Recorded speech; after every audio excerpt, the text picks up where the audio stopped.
Joined now by our friend Tim Verghese from inside Nebraska. Tim, what is going on?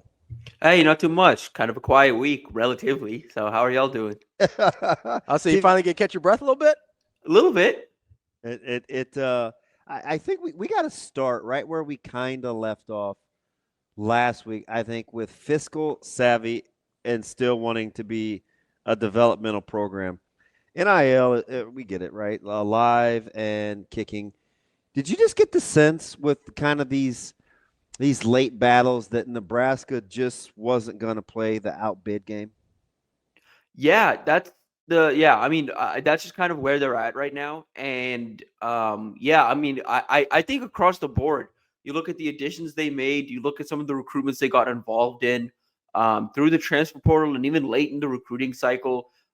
They're not going to be in a position, and they're not going to position themselves where they're only winning recruiting battles off of NIL. Like that's the only reason they're winning it. Like they're the highest bidder, and that's the only reason they're winning it. Like they want to win for a multitude of other factors, but also have a competitive offer in there that does match up with what other teams are throwing out there. But they're never going to be the team that's going to go out there. Some teams are comfortable with that. Some teams are comfortable just throwing the highest number and winning a recruitment outright with that. But Nebraska's not really comfortable with that because they understand long term what comes with that at times is you don't have the prior established relationship. You don't have the ability to hold a player accountable. You have all of these things that come up when you just offer money and nothing else. And so it's a long-term look. And, it ultimately did lead to, losing out on some targets you maybe would have liked. But at the end of the day, I think everyone they got on campus are guys that want to be here. Tim, when you look at, I guess when you talk about teams that are kind of more on the, hey, we'll just pay what it takes and go from their model, like, do you have, and I'm not asking you to throw anybody under the bus here if this isn't like public information. Missouri.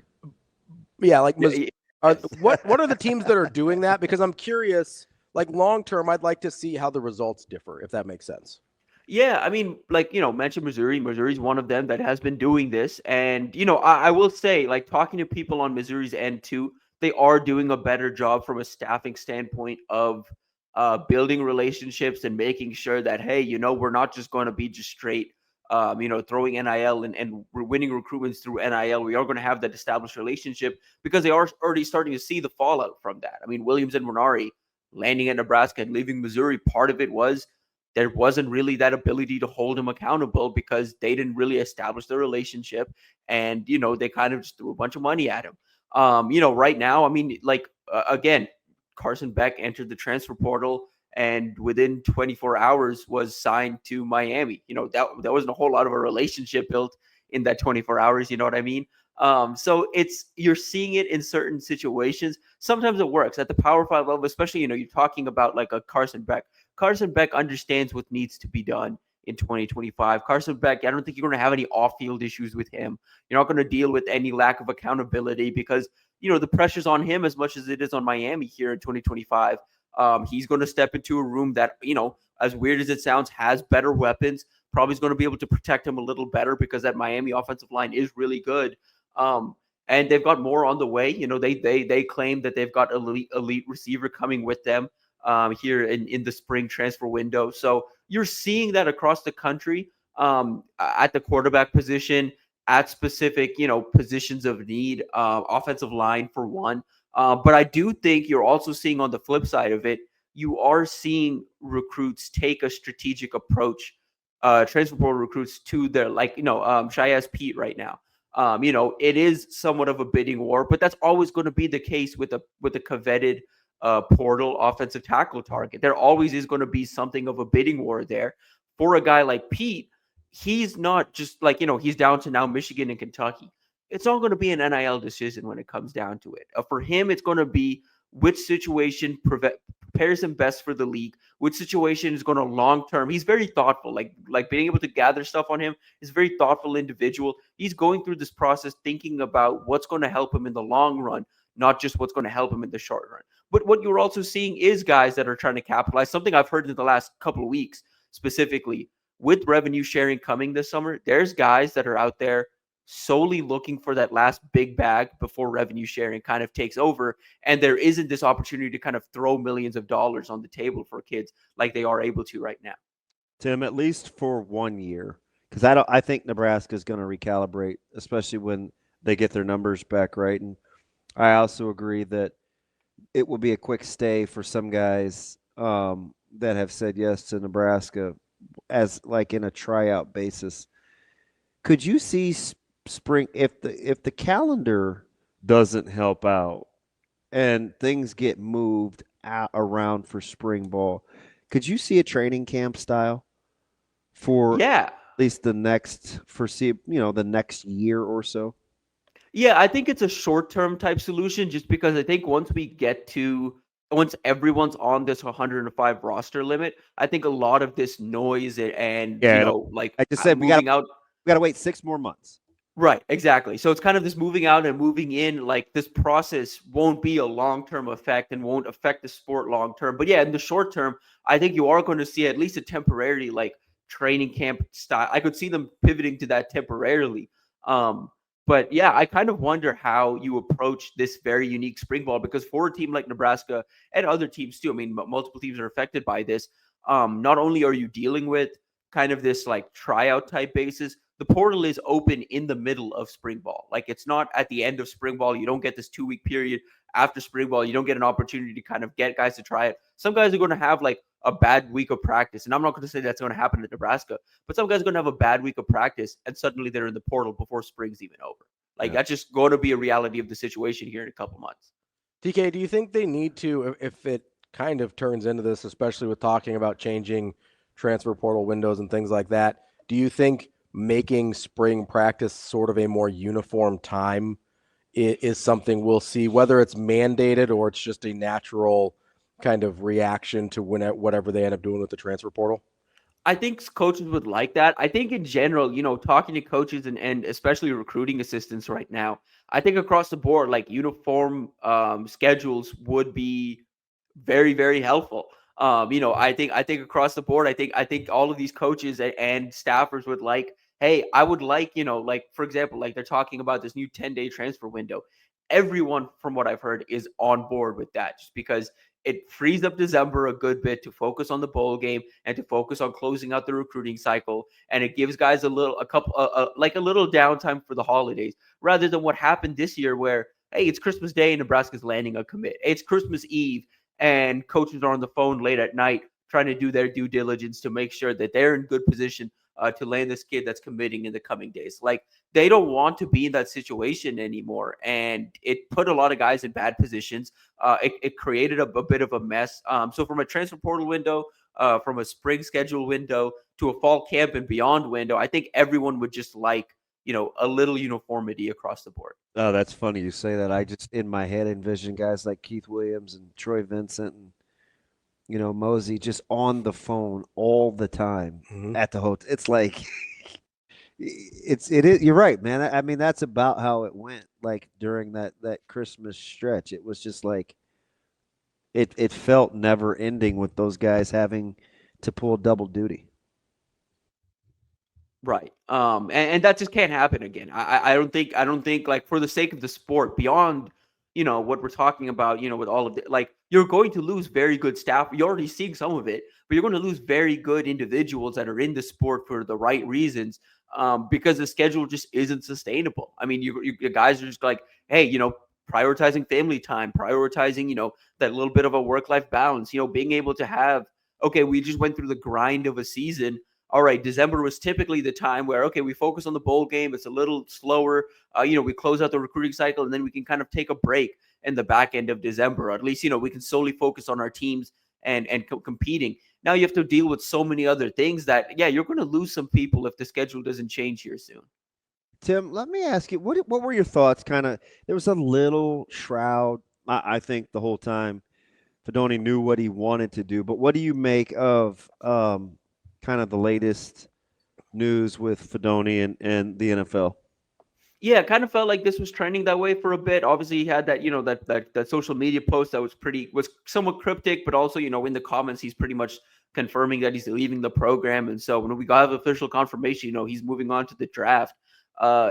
he's a guy that I'll say this from what I've been able to gather from a couple of weeks ago. In the same way that Nate Borgercher entered the transfer portal and got value that people around here are pretty surprised by. I mean, he got a legit NIL deal from Texas A&M, which again people wouldn't really expect. He's going to be able to transfer up to the SEC, get like a legit bag from them.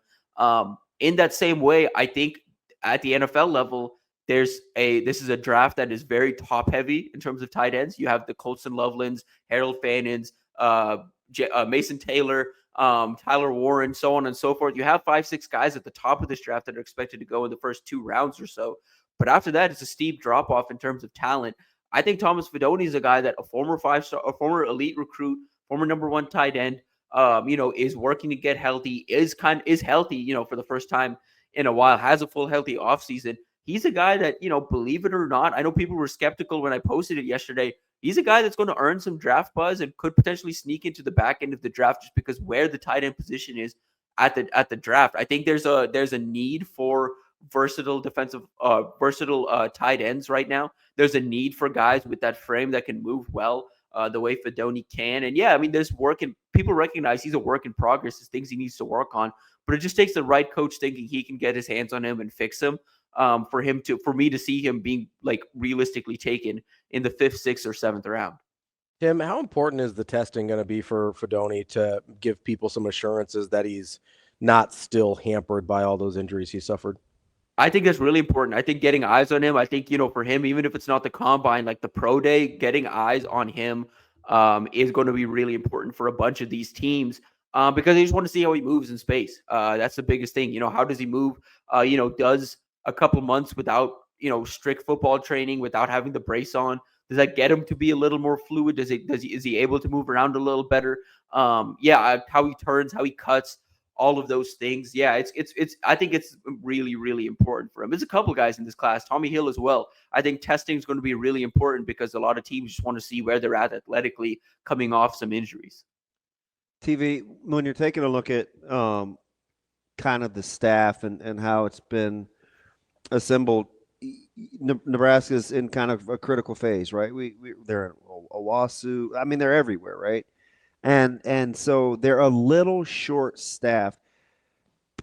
Pro tip, just how organized that they are without having a couple of position coaches kind of in the fold out on the road, but they, at least from our vantage point, don't appear to be skipping a beat in terms of having presence.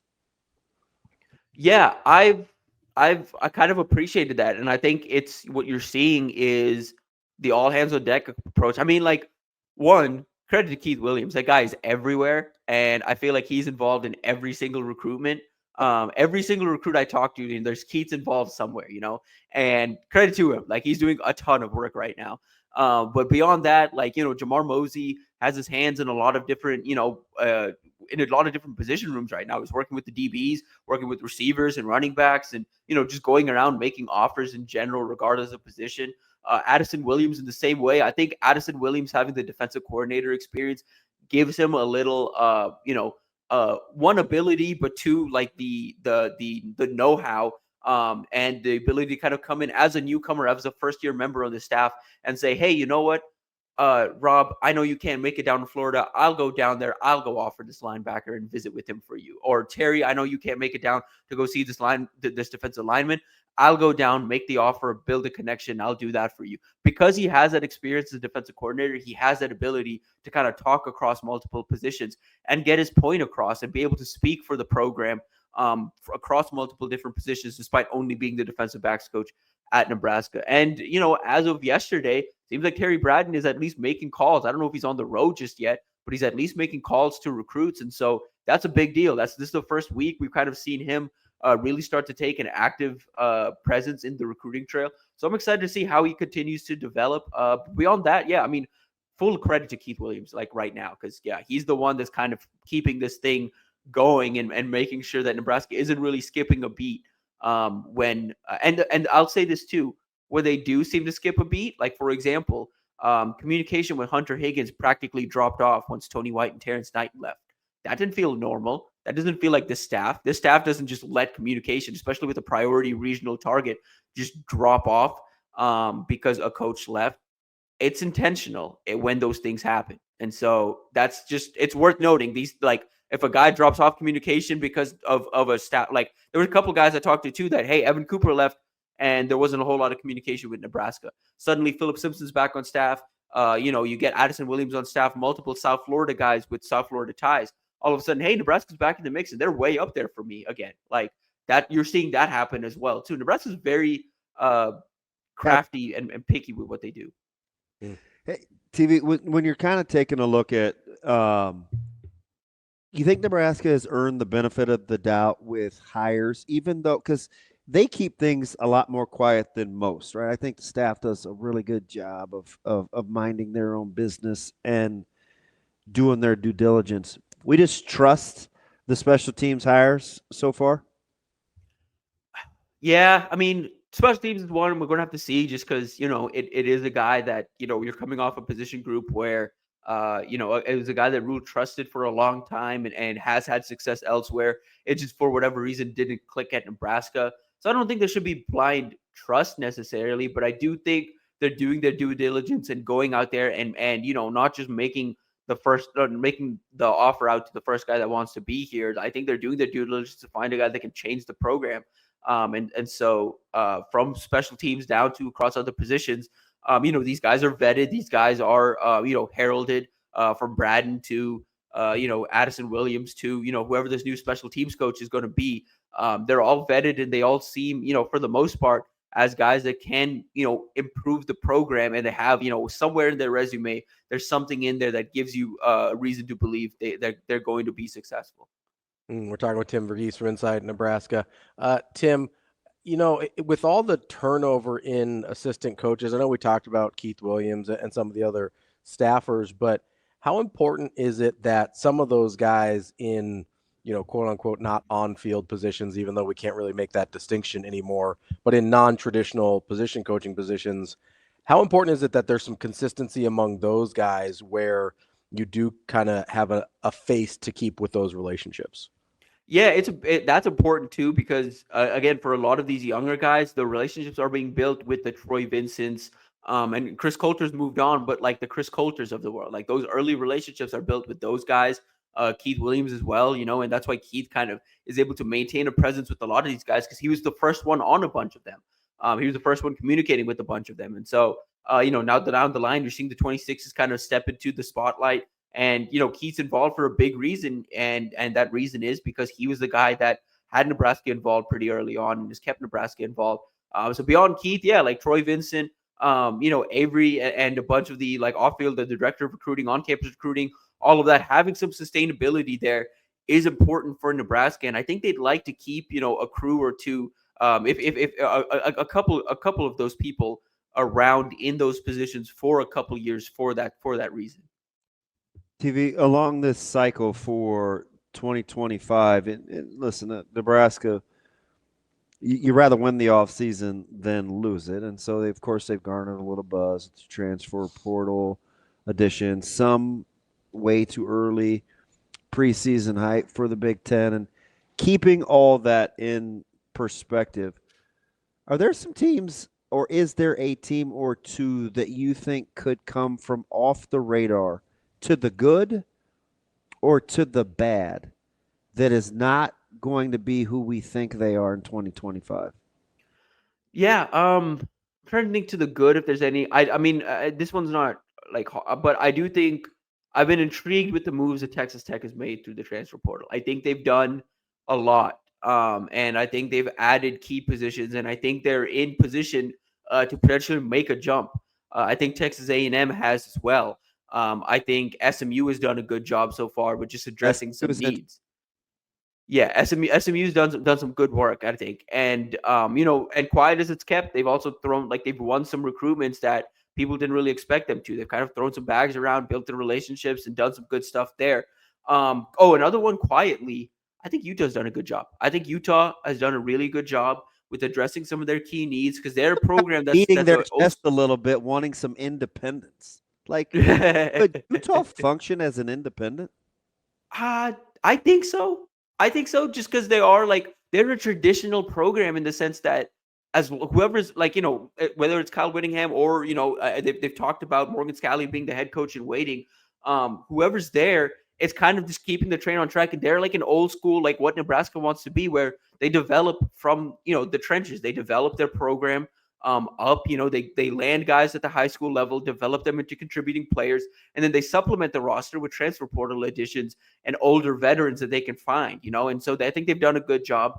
A team that I think potentially is going to get worse, and I don't even think worse, I think maybe just stagnate. Alabama hasn't done much. Alabama hasn't done a whole lot to address a roster that does have needs and is losing guys to the next level. I think Texas is going to be more than okay, but I do think Texas probably wishes they had a little more time in the portal, and maybe this changes in the spring for both of these teams.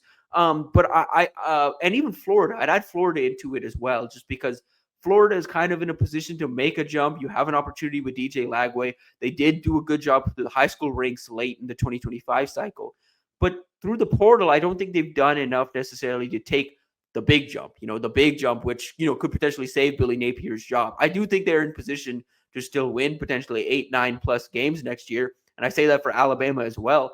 But this is Alabama we're talking about. Like, I saw like a depth chart prediction from an Alabama writer yesterday, and I'm looking up and down and I'm like, this looks like an 8-9 win team. And I don't remember the last time I've said that about an Alabama roster, which again, 8-9 wins, a lot of programs, including Nebraska, would kill for that. But this is Alabama we're talking about. Like, 8 wins won't do. 9 wins won't do.